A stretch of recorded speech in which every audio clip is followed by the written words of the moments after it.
Hi, this is Sarit Switzer, and welcome to the It Is Taught podcast, a podcast devoted to the teachings of Rabbi Shneur Zalman of Liadi as recorded in his most famous work, the Tanya. My hope for this show is to make these teachings accessible and relatable to the average person, regardless of prior Jewish education or affiliation. The episodes follow the prescribed daily study portions and are meant to serve as practical lessons in how to live your life as your true self and develop an authentic and powerful relationship with your Creator. I have personally experienced the effects the study of this work has had on me, and I'm excited to share what I can of this knowledge with you.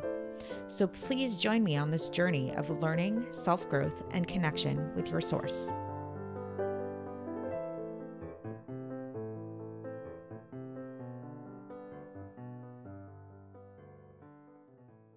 Hi, and welcome to the It Is Taught podcast. This is episode 599 for the 25th of Tammuz in a regular year.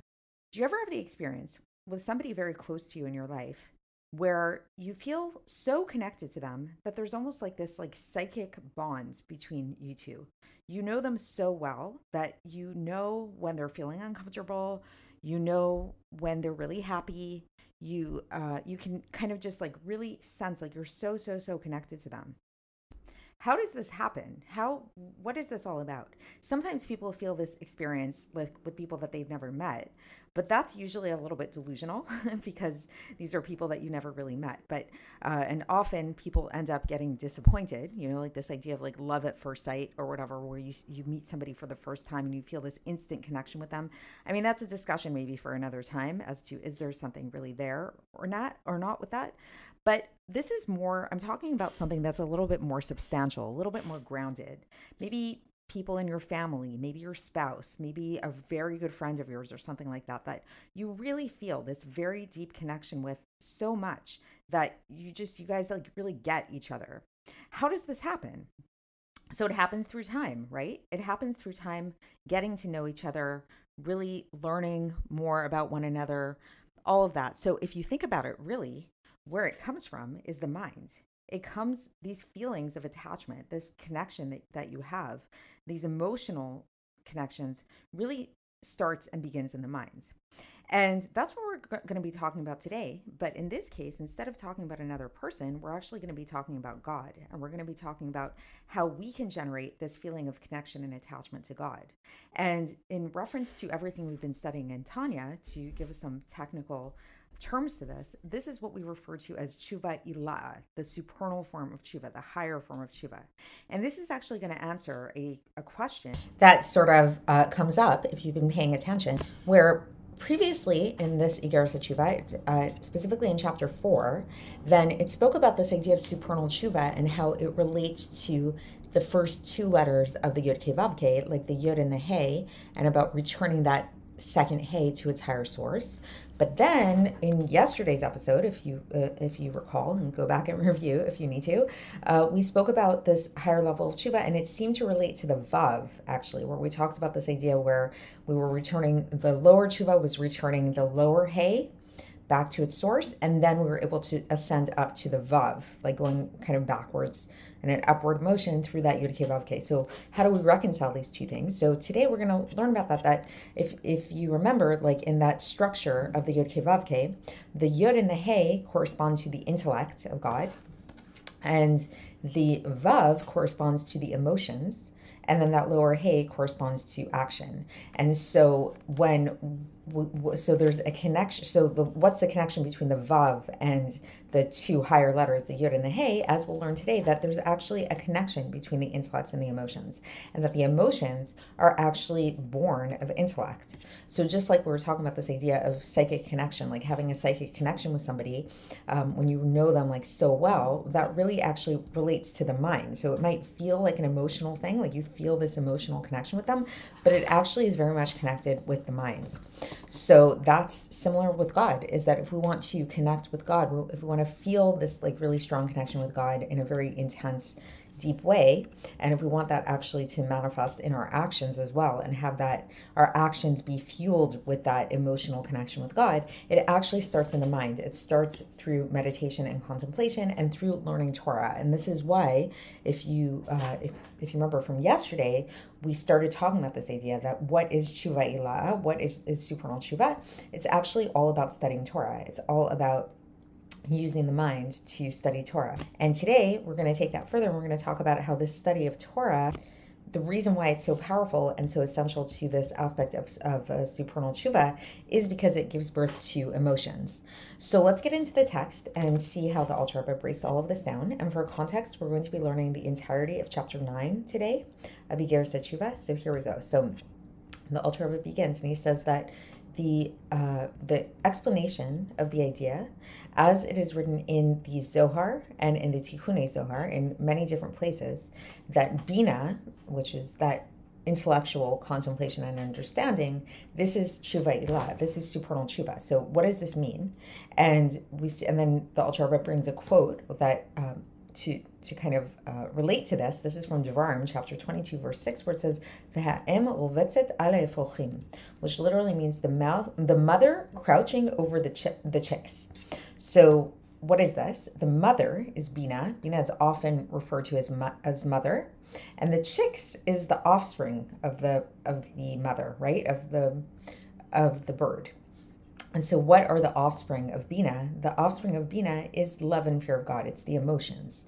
So meaning to say, so what does this mean practically speaking? It means that through meditating upon the greatness of God with true, like hamakasa das, it's called, like through really deepening one's knowledge and thought, this will birth from the spirit of his Bina the love and fear, intellectual love and fear, that is based on rationality. So it's like we rationally think about, we use our mind and we use our reason to come to an understanding of God, and this will lead us to feel a feeling of love and fear of God.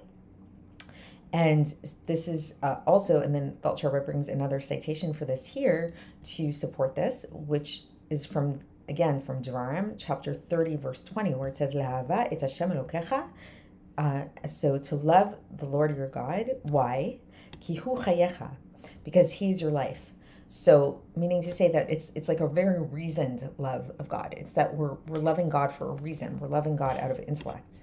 And so meaning that we're not going to be content, a person's not going to be content just with like a latent, like the innate natural love that we all have, because we spoke about this. This is going back to the first part of Tanya of Sefer Shel Beinonim. So that was like in our first season of this podcast. We talked all about that, how there's different types of love and fear of God, and that how a certain type of love and fear of God is innate. It's something that we all have and we don't have to work for. So while that's great, it's really nice that we all have this like innate love of God, but it's great. We want to develop that. We don't want to just be satisfied with that. So this is something that we can develop, this innate love and fear that we have of God through our intellects, through really taking the time to meditate and contemplate and learn Torah and study God's wisdom.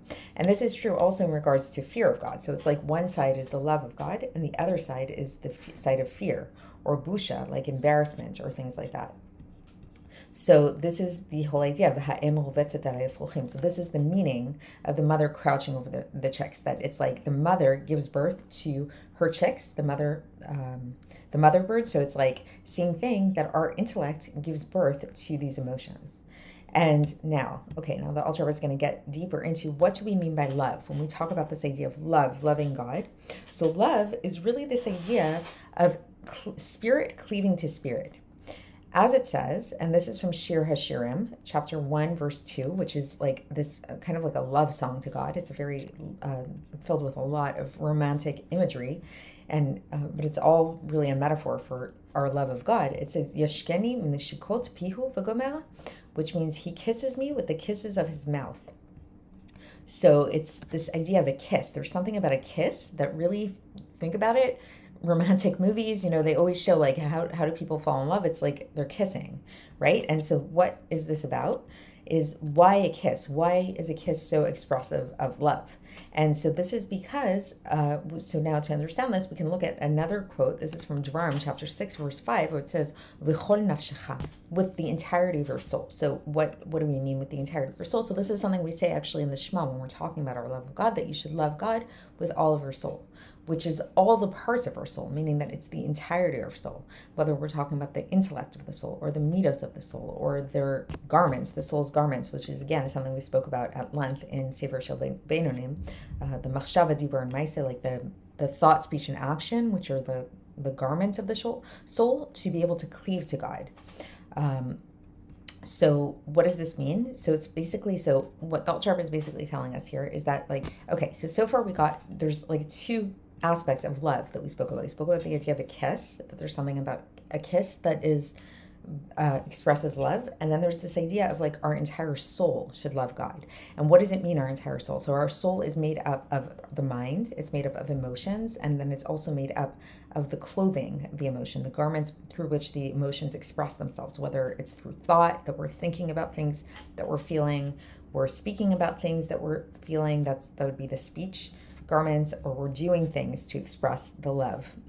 And so what does this mean? So how do we bring these two things together, the kiss as well as the entirety of the soul, is that, so a kiss, again, so it's like when we really think about the expression of love that's through a kiss, there's like a connection. It's like there's a cleaving, the mouth touches the mouth, right? So if we want to have this kiss encompass the entirety of the person, it means that our minds, our emotions, and our garments will be cleaving to God in the same essential way.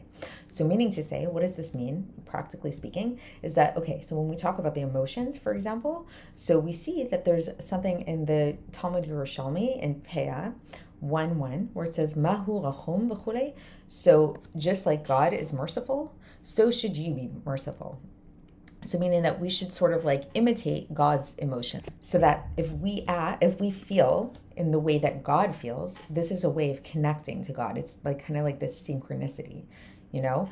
You can think about this kind of like, again, like if I want to go back to like a human example and feeling very connected to somebody, that often what makes people feel really connected is if they have shared experiences. Let's say they go on a roller coaster together and it's like this really heightened emotional state. That's going to make them feel very connected because they're experiencing a similar emotion. So too, when it comes to God, we want to try to mirror our emotions to God's emotions. And then also not only in terms of emotions, but also our minds, our intellect. So if we want to really occupy our minds with godly things. So this is the idea of studying Torah, right? This is the idea of Torah, because we know that Torah michochma nafka. This is from the Zohar, the first part of the Zohar, page 85a, where it's like, basically it's this idea that the Torah comes from God's chochmah. And so not only is it about cleaving to God in like this just intellectual way for the sake of intellect and all of that, but now it's coming into our thought, like that we actually want to consciously think about God and think about God and cleave to God's thoughts, and also to cleave to God's speech. Meaning to say, what is God's speech? God, this is halacha, says the HaTeshuva, and this is this is cited from the Gemara in Masechet Shabbos, page 138b. Then that halacha is connected to the speech of God. And as is written, that it says, V'asim dvarai beficha. So this is another kind of proof for that idea that speech and halacha is connected, where this is from Yeshayahu chapter 51, verse 16, which means, and I have placed my word in your mouth. And then the HaTeshuva goes on and he brings another citation a little bit further on in Yeshayahu, and this is from Yeshayahu chapter 59, verse 12, where it says, Udvarai asher samti beficha, the words that I have placed in your mouth. So there's this idea of like this, Hashem placed these words in our mouth, meaning that he like dictated to us, you know, and that's the idea of halacha, right? And then what about action? So action is another way that we want to cleave to God, that we want to mimic God, imitate God. And this is through giving tzedakah. This is giving charity in order to vivify the spirit of the downfallen. As it says, so, and this is from Shmot, chapter 20, verse 11, where it says, Ki sheshet yamim asa Hashem begomer, that it took, that meaning that God created the world in 6 days. And so this is and this is explained elsewhere, says the Alter Rebbe, but the basic idea is this idea that like Hashem, his action was creating the world through 6 days. And this is like the idea of Hashem's chesed, Hashem's loving kindness is through creating the world. So how can we create a world? How can we do that? It's through giving tzedakah, through giving charity. And this is the idea of cleaving spirit to spirit. Like when we mirror all of these things, when we mirror our intellects to God, our emotions to God, our thoughts to God, our speech to God, and our actions with God, this is the idea. This is like the ultimate kiss. This is like really connecting to God on all levels with the utmost connection, utmost cleaving and unity, which comes from love. And now the Alter Rebbe kind of shifts gears a little bit, and he discusses the idea of sexual transgressions. So he begins and he first talks about the idea of wasteful seed. And then he says, and all the more so if we're talking about like incestuous relationships or other type of sexual unions that are forbidden according to Jewish law, whether biblically or rabbinically. And then in brackets, the Alter Rebbe puts a little note here, and he says that rabbinic prohibitions are actually worse. They're actually more serious than Torah prohibitions. So just to keep that in mind, I guess. So the Alter Rebbe says that all of these sexual transgressions, they actually cause a blemish in the mind. And so thus, in order to rectify these things, this involves Torah study. So this is because the effect of these things, the blemish that's caused by these things is in the mind. Torah study is a good remedy for this. And then as a proof for this, the Alter Rebbe cites Teshuva I'laya'a, and this is from Vayikra Rabbah, the beginning of chapter 25. So where it says that if a person commits a sin and they are liable for death by the hands of heaven, what should they do in order to live? Like, let's say, God forbid, somebody does a transgression that's so severe that makes them liable for death by the hands of heaven. What should they do? So the remedy for this, according to the Teshuva I'laya'a, is that if a person was accustomed to studying one page of Torah, then they should study 2 pages. And if they're accustomed to studying 1 chapter, they should study 2, etc., that kind of thing. So it's like they should like basically increase in their Torah study double.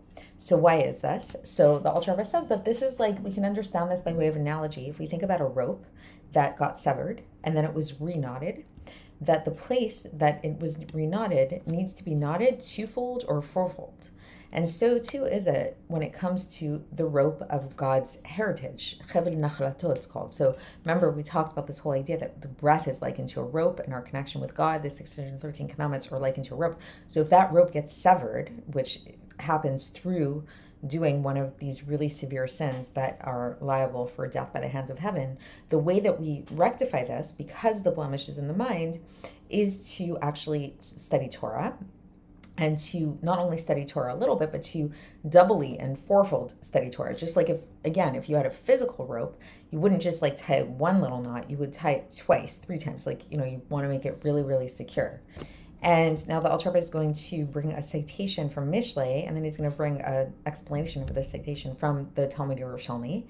So, okay, so basically, so the citation from Mishlei, this is from chapter 16, verse 6, where it says, "Bechesed ve'emet yichupar avon," which means through kindness and truth is sin forgiven, or sin atoned for.